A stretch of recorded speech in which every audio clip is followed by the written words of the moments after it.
Shalom semua, apa kabar? Semoga saudara dan saudari berada dalam keadaan yang baik dan sehat. Perkongsian kita pada kali ini bertemakan dikejar dosa. Apa itu dosa? Dosa adalah ketidaktaatan manusia akan di dalam perhubungan di antara manusia dengan Allah. Ketidaktaatan itu terlihat di dalam kita memberontak dengan Tuhan dan dalam kita tidak taat akan hukum-hukum Tuhan. Jadi itu adalah dosa, di mana manusia tidak taat kepada Tuhan, tidak takut akan Tuhan. Dan karena Adam dan Hawa, manusia yang pertama itu, tidak taat dalam hubungan mereka dengan Tuhan, sehingga menyebabkan kita manusia juga jatuh ke dalam dosa. Dan umumnya manusia, kita sering melanggar perintah Tuhan. Kita sering memberontak. Ada manusia, 3 kelompok manusia dalam dunia ini. Manusia yang tidak mengenal kebenaran. Mereka tidak mengenal kebenaran, tidak tahu membezakan adakah itu salah ataupun tidak. Yang mereka tahu, apa yang mereka inginkan harus mereka perolehi. Walau dengan apa cara sekalipun. Tanpa rasa takut bahwa ada satu Tuhan yang melarang melakukan kekerasan dan kejahatan. Dan yang kedua, ada manusia yang percaya kepada Tuhan, tahu kebenaran, tetapi juga di dalam ia tahu kebenaran itu, ia melanggar perintah Tuhan. Ada yang melanggar dengan sengaja, ada yang melanggar dengan tidak sengaja ataupun tanpa disadari. Dan yang ketiga, jenis manusia yang tahu kebenaran. Dia tahu secara logik. Dia tahu. Tetapi karena hatinya dibutakan oleh tawaran-tawaran yang lain, keinginan-keinginan yang lain, kepercayaan itu hanya sampai di pikirannya, tidak sampai di hatinya. Sehingga ia melakukan sesuatu yang salah. Dan akhirnya, apabila ia sadar, ia tidak bertobat, tetapi ia lebih menjerumuskan dirinya ke arah yang lebih teruk lagi. Jadi saudara dan saudari yang saya kasihi dalam Yesus Kristus, ada 3 poin yang penting yang kita mau pelajari tentang dikejar dosa. Orang yang dikejar oleh dosa ataupun kesalahan, perbuatan-perbuatan jahatnya adalah orang-orang fasik. Apa itu fasik? Itu orang-orang yang tidak takut akan Tuhan. Mereka tanpa segan-segan, tanpa malu, tanpa rasa bersalah kepada Tuhan.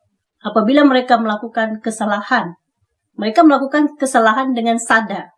Bahkan melakukan kesalahan itu dengan dirancang sedemikian rupa, serapih sedemikian yang rupa, semata-mata untuk memuaskan keinginan, mencapaikan apa yang ingin mereka lakukan. Inilah yang dikatakan dalam Alkitab orang fasik. Orang fasik, mereka tidak takut akan Tuhan. Bahkan mereka mempersendakan, memperolok-olokkan Tuhan.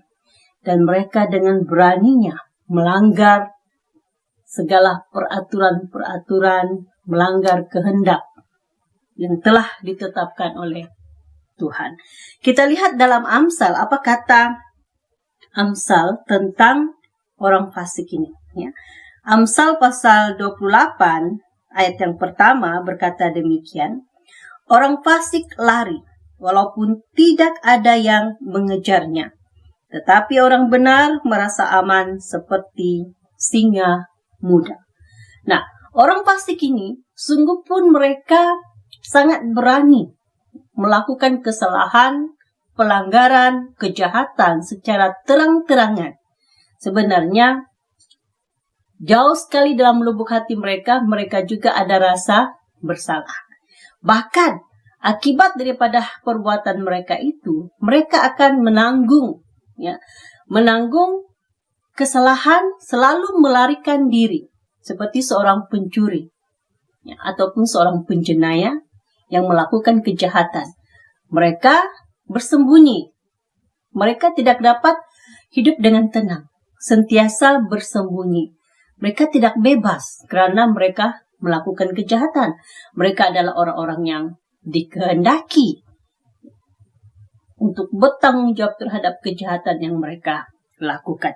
Jadi orang fasik ini sentiasa melarikan diri, dikejar, baik dikejar oleh rasa bersalah di hati mereka maupun dikejar secara hukum. Itu orang fasik. Seterusnya, orang fasik, tentang orang fasik ini kita juga melihat di dalam Yesaya. Yesaya pasal 57 ayat yang ke-20 berkata demikian, tetapi orang-orang fasik adalah seperti laut yang terombak-ombak, sebab tidak dapat tetap tenang, dan arusnya menimbulkan sampah dan lumpur. Orang fasik terombak-ombak, tidak pernah merasa tenang. Bahkan ombak itu mengalirkan, mencipta sebuah arus, di mana arus itu membawa kekotoran, lumpur di dalam kehidupan mereka. Jadi orang fasik yang melakukan kejahatan secara terang-terangan, yang melakukan kejahatan, pelanggaran, mereka bukan saja dikejar, tetapi mereka juga tidak hidup tenang, bahkan kehidupan mereka penuh dengan kekotoran. Hasil daripada perbuatan orang fasik itu, kesannya adalah buruk, tidak sehat bagi kehidupan mereka. Dan yang kedua, orang yang kedua, yaitu orang yang mengenal kebenaran, tetapi melakukan pelanggaran, kejahatan dengan sadar, dengan sengaja. Dalam Alkitab ada seorang tokoh yang sangat terkenal, yaitu Raja Daud. Raja Daud di dalam 2 Samuel pasal 11 dan pasal yang ke-12, kalau kita membaca di sana, bagaimana Daud tergoda dengan istri kepada seorang Uria, yang istri dia bernama Bathsheba, di mana Daud memanggil istri Uria itu, dan ia tidur dengan dia, dan mengakibatkan istri Uria ini mengandung. Dan setelah Daud tahu bahwa istri Uria itu mengandung, Daud coba memanggil orang Uria ini yang sebenarnya masih dalam kelompok tentera, tentera, rakan-rakannya yang berperang. Dia memaksa orang Uria ini untuk kembali pulang ke rumah istrinya, supaya orang Uria ini tidak tahu kalau istrinya telah mengandung. Daud berusaha, bahkan Daud membuat orang Uria ini mabuk, dan dia berharap orang Uria ini apabila dia mabuk, dia akan kembali ke rumahnya. Tetapi tidak. Daud gagal membuatkan orang Uria ini kembali ke pangkuan istrinya. Dan apa yang Daud lakukan? Daud merencanakan orang Uria ini berdiri di hadapan semasa peperangan, tempat peperangan yang sangat teruk sekali, di mana musuhnya dikenal pasti kuat, dan mereka dengan sengajanya merancang orang Uria ini berdiri di baris hadapan dengan tujuan supaya orang Uria ini akan mati di dalam peperangan. Demikianlah liciknya kejahatan yang dirancang oleh Raja Daud. Raja Daud adalah orang yang kenal Tuhan, tahu kebenaran, tetapi Daud juga tidak lari daripada melakukan kesilapan. Daud gagal mengawal nafsunya, bahkan Daud dengan begitu sadar, dengan begitu liciknya merencanakan kematian orang Uria itu. Dan akhirnya Daud berjaya dan Daud mengawini istri orang Uria itu.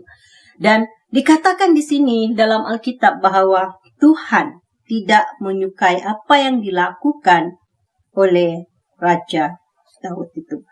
Itu kita lihat di dalam 2 Samuel pasal 11. Mari kita lihat Alkitab kita, 2 Samuel pasal 11, ayat yang ke-27 berkata demikian.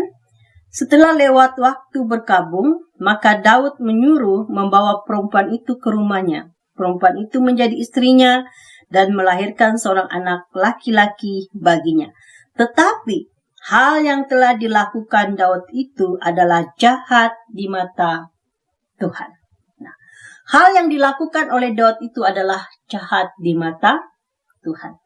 Namun, kalau kita melihat dalam pasal yang ke-12, di sana Daud juga telah diperingati dan ditegur.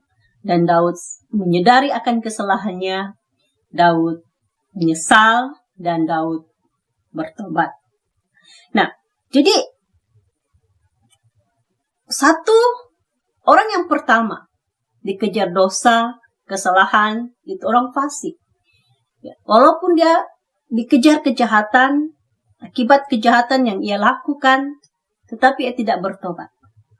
Tetapi orang yang mengenal Tuhan, tahu kebenaran, dan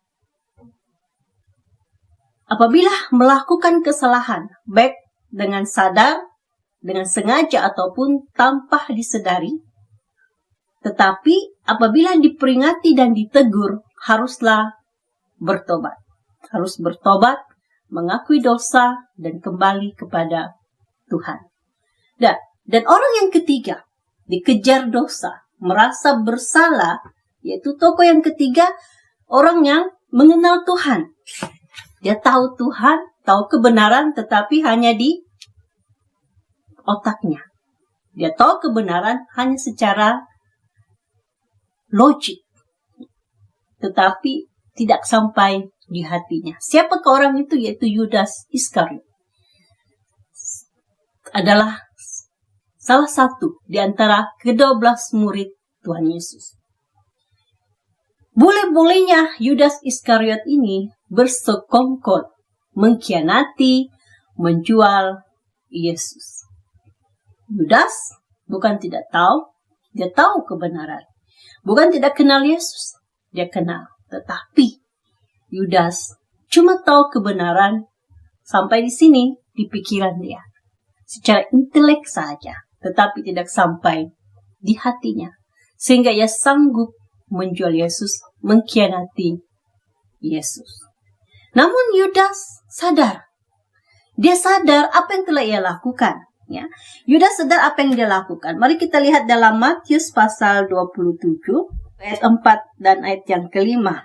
Berkata demikian. Dan berkata, aku telah berdosa karena menyerahkan darah orang yang tak bersalah.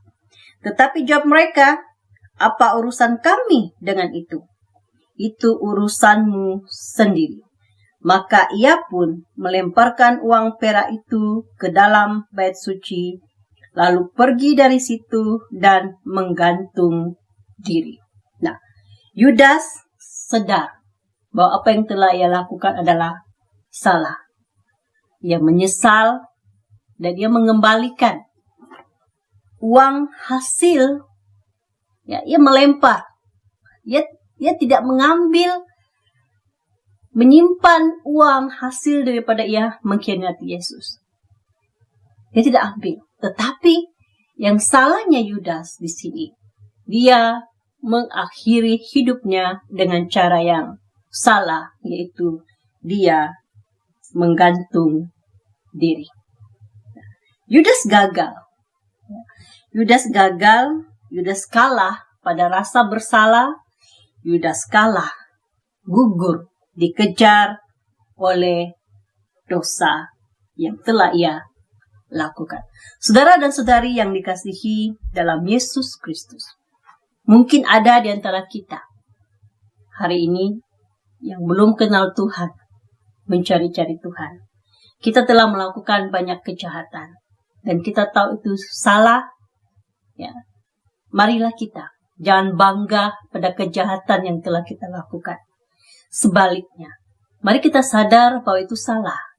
Dan mari kita mengakuinya di hadapan Tuhan dan bertobat. Bagi kita sebagai anak-anak Tuhan yang sudah mengenal kebenaran, mari kita berusaha hidup sebaik yang mungkin untuk tidak memberontak di hadapan Tuhan dan tidak melanggar perintah-perintah Tuhan. Seandainya kita pada hari ini ada yang melakukan kejahatan, melanggar pelanggaran, dengan sadar ataupun dengan sengaja ataupun tanpa kita sadari kita melakukan sesuatu yang salah.